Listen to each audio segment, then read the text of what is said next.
I'm King Link, and it's sort of the middle of November, so it's time for the Xbox Game Pass November 2021 review. Xbox has released 18 games for the PC over the last month, which is quite a lot. Luckily, it's not so much that I had to split this video up, but I'm still having a great time with the selection, and there's some massive games this month as well. I'm sure some of you have heard of them. But the thing is, it's the week before Thanksgiving, and I always make these videos about the entire offering to see what I'm thankful for. It'd be really easy to just say Forza, Age of Empires, and call it a day. It certainly would make this whole process shorter, but the fact is I enjoy looking at the entire library, especially those indies. So let's look at everything that came out for the PC on Xbox Game Pass for the past 30 days or so. Starting with Outriders, a looter shooter that tries to tell a story. Outriders starts with the players landing on an alien world and exploring it for the first time in a lockdown story segment. You meet several characters, see amazing sights, and get the chance to feel the excitement of the exploration of a new planet. Too bad Outriders decides to focus on the early story of what happened on Earth just before you left, while on this brand new world. It should have focused on the moment. It also should have continued to focus on these characters instead of killing off all but 2 of them and then jumping forward 30 years.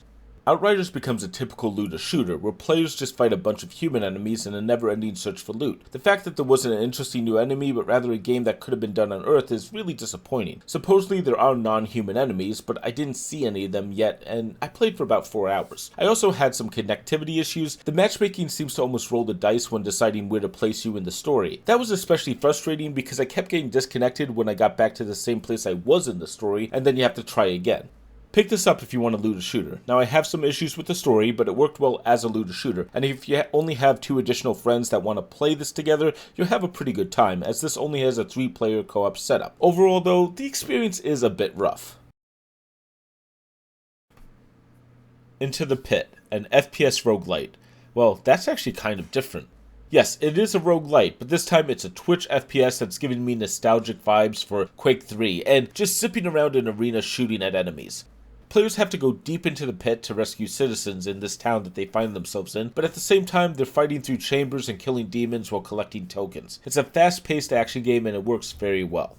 Into the Pit had some issues at launch. There were a few glitches, but the studio was actually proactive about resolving them. They're already patched now, so kudos to them. I've also heard the game just gets a different set of paint for each of the dungeons that you go to, though I wasn't able to beat that first dungeon due to a few glitches and just, some difficulty here, so I can't give you an official statement on that. Still, it does seem fun.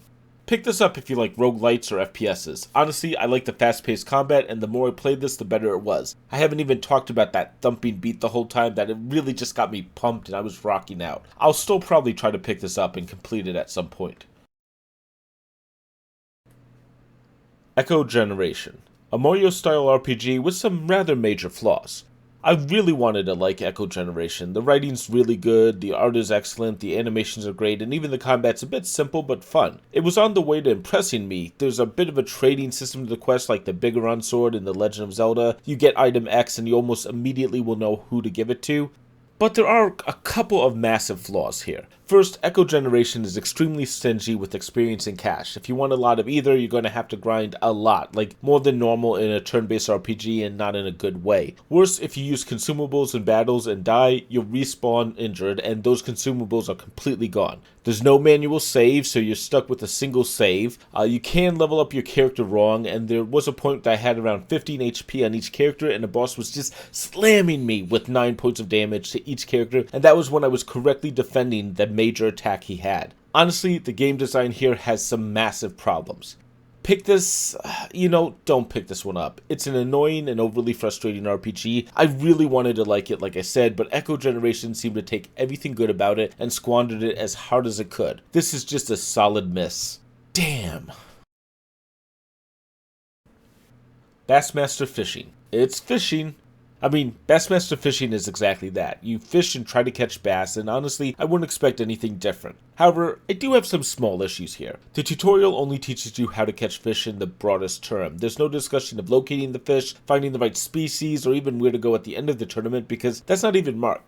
I played this for about 4 hours and became relatively good at catching the fish. That's true if I could at least get him on the line, and I could locate him and all. I also caught the wrong type most of the time, so I wasn't getting credit for each fish I caught. There were no guides online at the time to help at launch, but I imagine someone's gonna write some and help people get through this. And while I can fish in the game, I still ended up last place in each tournament because, again, there are elements in the game that the game really just doesn't teach the player. Pick this up if you like fishing. As a pure fishing game, this can be quite enjoyable. I think if someone spent the time and understood all the functionality here, this would simulate fishing pretty well. But this is also simulation heavy, so it's really not fun for non-fishers. There is another fishing game this month though, hopefully that's better. Moonglow Bay, the other fishing game on the service. So Moonglow Bay is like the polar opposite of Bassmaster Fishing here. This feels almost like a Stardew Valley game. You run a shop, you go get fish, you cook the fish in small mini games, and then assist people around the town, befriending them and more. The art takes a moment to get used to, but the game itself is very laid back and charming. The story here is way more serious than I thought. Your character is actually a mother or father looking for their spouse, and it's again not what I was really expecting. This is actually far more story-based than Stardew Valley. However, the story is pretty good from what I've seen so far. I do have some small issues here, but it seems like the team's very actively working on this. Hopefully this game will improve, but there does seem to be a lot of content in the game already.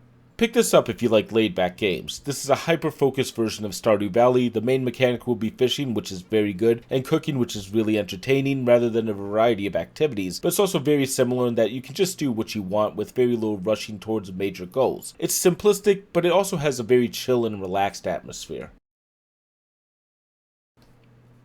Age of Empires 4.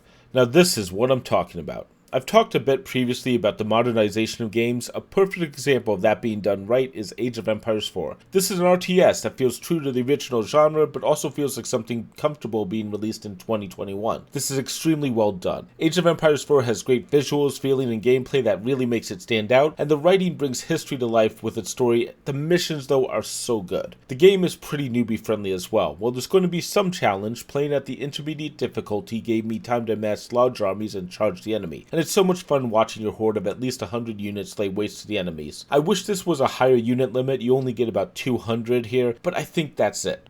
There's also a couple clever little additions to the campaign, such as buying troops for tributes during one level. Pick this up if you like classic RTSs or even Relic's other games, those being Company of Heroes or Dawn of War. You should also check this out if you're curious about the genre. This feels like a perfect entry point into the world of the RTS. There's still life in this genre in 2021. I'm actually so amazed by that.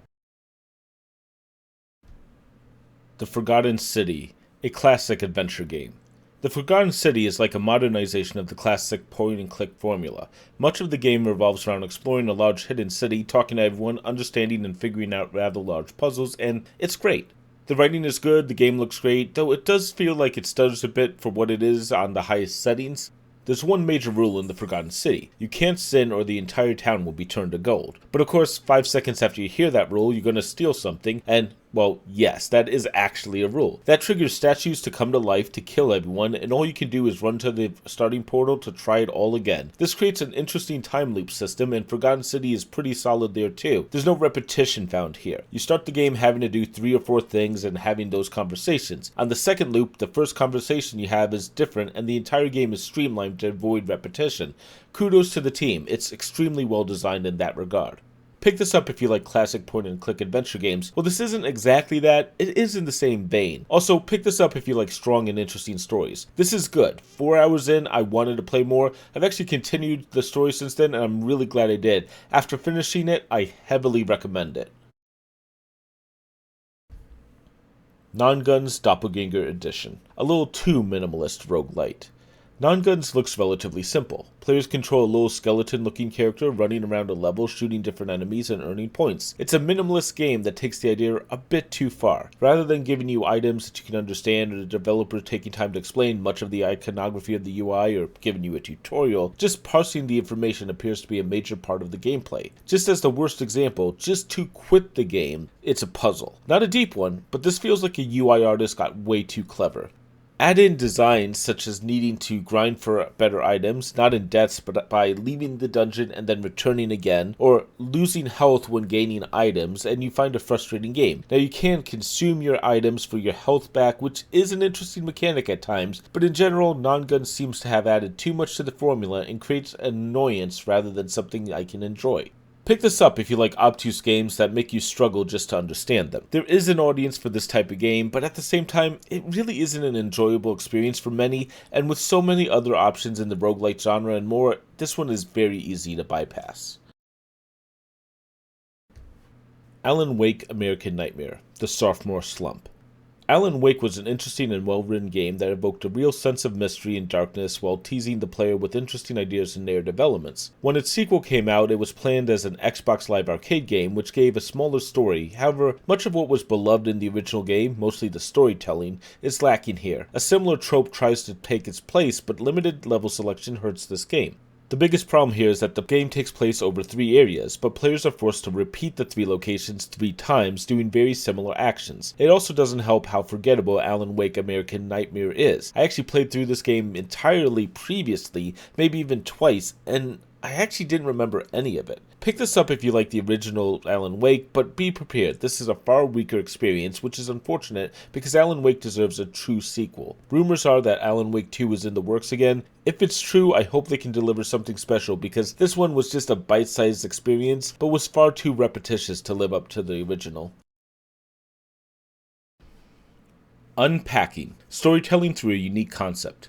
Unpacking is a unique game. Players will unpack across 8 moves and, well, that's pretty much it. Open a box, take everything out, find appropriate places for all the items, and then correct any incorrectly placed choices and you'll finish a move. It's not a puzzle game necessarily, but more an interesting way to tell a life story. I found myself taking out each item in the box and thinking about them. By the time I actually had reached the 3rd move, I was noticing a few of the same familiar items. I actually felt a little nostalgic for these things. At the same time, there's a limit to how much the player is able to interact with the game. One of the big issues is not every item is fully obvious. If you've never seen something in real life, it might be hard to tell what it is or where it might go, and every once in a while an item was almost foreign to me. Also, sometimes the game will say that an item's in the wrong place when it's in the place I would usually keep it. Is it wrong for me to put a sandwich press on the counter? Apparently it is here. Telling players what items are and where they could go would have been nice, but the game takes a minimalist approach. Truthfully, it's just a minor frustration. Pick this up if you like unique storytelling. This is here for the story. It's a short game lasting me only 4 hours while getting all the achievements, and I actually took my time quite a bit here. An interesting concept, but a game that makes me glad I have Xbox Game Pass. I doubt I would actually pay more than a few dollars for this one. Minecraft. If you haven't played this, well, what have you been doing? This is Minecraft, perhaps a game that needs no introduction. You mine stuff, craft stuff, chase down endgame bosses, survive the adventure, or maybe instead you just play it like Legos. Jump into creative mode, build what you want, and enjoy the experience. There's a ton of possibilities and it's an incredible game. Minecraft Bedrock Edition, the version I tried this time around, I have a few problems with. There's a lot of monetization here, a ton of ways for it to ask for more money, a few things didn't work exactly as I would expect. I'm a purist with this stuff. I still own the Minecraft Alpha Edition and the Java Edition, and I found this to be kind of excessive. But also, not having played the game in almost half a decade, I was blown away at how much had changed and the amount of stuff in Minecraft now. It was certainly fun to take a look at how the game is doing today. Pick this up if you've never played Minecraft. This is like Super Mario Bros. It's an essential game that everyone should have at least checked out at some point, and probably has. It's also an excellent game to play with children or to set children up with because it rewards creative thinking and crafting. This is the video game equivalent of a box of randomized Lego pieces, though all those requests for more money in the Bedrock Edition do make me hesitate to recommend buying it for small children. Minecraft Dungeons, a hack and slash with a thin layer of Minecraft spread all over it. Minecraft Dungeons tries to take the extremely popular Minecraft game and creates an adventure mode to it, giving the players an expansive journey to go on. Now this sounds like a concept many players would have asked for, and they did back when Minecraft came out. However, Minecraft Dungeon fails on almost every level. Minecraft is popular for many aspects, but it's strongly recognized with both mining and crafting. I mean, of course, it's in the name. The building part of Minecraft is a huge part of the popularity of the game. Minecraft Dungeons is a pure hack and slash with no building and a rather dull selection of enemies. From what I've seen, you're attacking zombies, range skeletons, and creepers, and while they all act like they're characters from the Minecraft game, they also act like they could be part of any game. There's also no difficulty, and the story is rather unimaginative, along with the set of actions that you're going to do. Pick this up if you have a young child who wants to play an action-based version of Minecraft. The looting and combat are very underwhelming, but for a child's first looter, it will satisfy the kids. And while there is DLC, there's really no monetization like most looter shooters. As an adult, any other hack and slash or looter shooter does this better. It's just this one has the Minecraft name on it. Kill it with fire. Burn it down. Burn it all down. Arachnophobes beware. This is a game where the player fights spiders and can kill them with no mercy. If you fear our cute arachnid friends, this is going to be a hard game to play. My first time playing, I actually got freaked out and turned on some arachnophobia settings. Small problem though with the Xbox Game Pass version. It doesn't have those options. In fact, it doesn't even have the holiday options the Steam version has. Those updates actually came out about a year ago, and I'm not sure I fully understand why. The Steam version is superior, and I feel like those arachnophobia assists are definitely important to the game. Kill It With Fire is a mission-based game where the player has to complete different objectives in different locations, which range from finding certain objects, killing specific types of spiders, or just exploring the level. Once enough spiders are killed, players go on to the next level. It's a solid progression, though the idea is a bit simple at times. I enjoyed going through each level and have a good time playing it, though the game can be a little obtuse with knowledge. Pick this up if you like mission-based games. Once you get over the initial fear of the enemy, which turns out not to have any way to damage the player, Kill It With Fire is a mixture of fun and minor frustration. It will affect some people far more than others, and this is one where I struggle to recommend strongly, though I actually do like the progression here.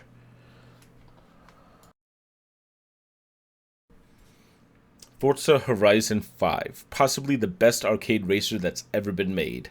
I think that subtitle kind of gives away my whole review. Forza Horizon 5 is amazing. I played it for 7 hours on the first night. I have since played it for close to 20 hours, and I still want to play more. This is extremely well made. If you like exploration, there's a lot to find. If you like single-player races, there's a wealth of content. Multiplayer is fantastic, both competitively or in cooperatively. And while I don't normally like competitive racing, I'm actually loving it here. There's even a battle royale that somehow works, and if you run out of content, there are still seasonal events that will keep you coming back. However, this is much more on the arcade style of racing. Forza Motorsports is a great sim. Forza Horizon is a much more casual racing style that works well with the open world atmospheres on display here. There is also a great feeling of progression here. That's my one big complaint about Forza Horizon 4. I'm glad they improved it. Pick this up if you like racing games at all. As long as you can live with a less sim racing feeling, you'll find something to like. This is very much a spiritual successor to Burnout Paradise with less rewarding crashing, but it feels so good. I'm standing here trying to record this. I'm just thinking about when can I play it next. Great job, Playground Games. You've hit this one out of the park. Football Manager 2022. Something American football? Aww. I haven't written that joke yet. Football Manager is what it says. You take over the less interesting parts of running a football or soccer team. You hire players, create tactics, work with trainers, and then watch the matches. You can't control too much of the actual football matches, but I'll also confess I don't know too much about the sport. There's a lot to get over here. The game is completely silent except for crowd sounds. There's literally no sound in the menus at all, not even a generic song or even the button presses. The game also seems to assume that you have a huge passion for football and understand the contract system of the sport already. There's really not a lot of tutorials here other than functional ones. Pick this up. But honestly, if you already know what Football Manager is, I'm not sure this will appeal to anyone outside of that. If you like football, I probably would assume that you'd want to play FIFA or PES because you want to play the sport. I'm sure there's a fan base for Football Manager, but if you already need my opinion, I would probably skip this one. It Takes Two. A perfect two-player co-op platformer, but only 2 players. No more, no less. It Takes Two looks great. In this game, you play as a father and mother of a child who are going through a divorce but are magically transported into the child's dolls. And from there, they have to learn to work together to get through a large range of interesting and unique locations. There's a huge amount of creativity on display for both the levels, locations, and enemies.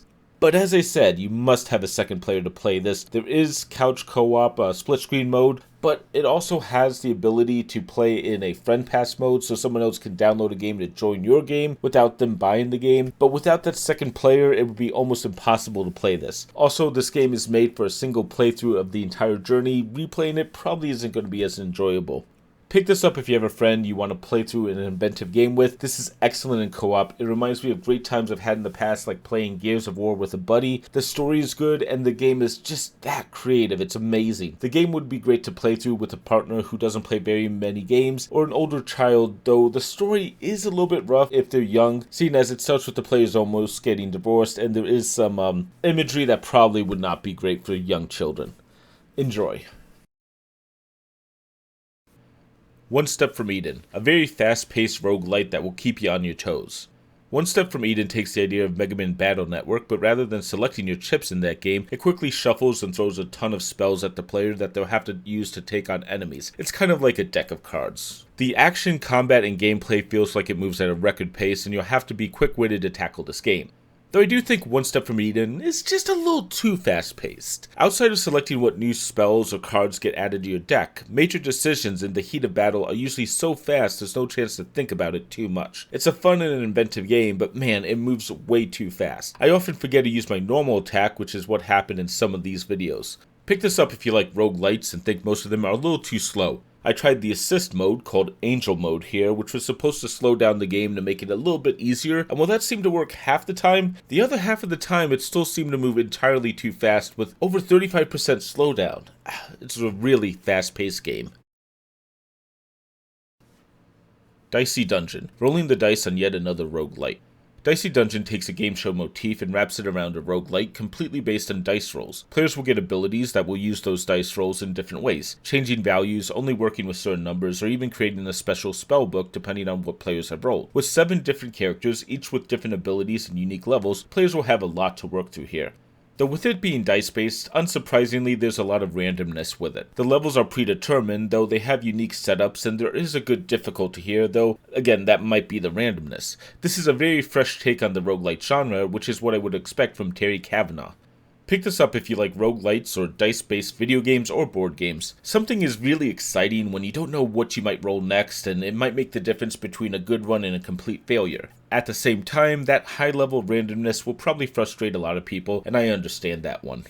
And that's what I have for this month. Now, I'm not sure if you noticed, but this was a pretty polarizing month. While there are some amazing games this month, some of these games were puzzling. Bassmaster Fishing, Football Manager, and Nongunz don't feel as appealing as the others. Again, there is an audience for all 3 of these games, but I'm going to assume most people who would enjoy them already own them. On the other hand, holy crap, while last month had massive titles like Marvel Avengers, Back 4 Blood, and Destiny 2, this month has 2 of Microsoft's newest titles, and they delivered. I had some of the most fun I've ever had covering those games this month, and the fact is, I had to force myself to write this because I just want to go play more. I'm going to be popping up a quick list of games leaving soon. I'll try to include this as long as Xbox provides this information. Important to note, Football Manager is in that list, but like I mentioned, I don't know if people are going to miss that one that much. With that said, let's get into the best of the month. We'll talk about the 5 top titles. These are my recommendations, and I do want to make a small mention of Moonglow Bay. It was basically 5.5, but unfortunately just missed the best list. The 5th best title of this month is Dicey Dungeon. I played this at E3 the last time E3 was a real thing, and I ended up buying it myself. I fell head over heels for it. I love the art, the design, and the gameplay. I highly recommend people check it out. There's even some Halloween-themed bonus content as well. The 4th best title of this month is The Forgotten City. I finished this title and I love the storytelling. There's so much here that you should check it out, and it's doing a great job with its narrative. It's only between 5 and 8 hours depending on how easily you figure stuff out, but it'll keep you guessing. The 3rd best title of this month is It Takes Two. Technically this is an EA title, not a Xbox Game Pass, but I've been interested enough that I wanted to cover it. While I dislike having to plan out sessions to keep playing this game with a partner, the art and design of the game are top notch, and I have to call out a game that is so well designed. The 2nd best title of this month is Age of Empires 4. This is a top-notch title from a major studio, but it's also a throwback to a different time. The RTS genre has been lacking for a long time, and Age of Empires effortlessly reminds people why the RTS genre was popular, as well as giving players something special.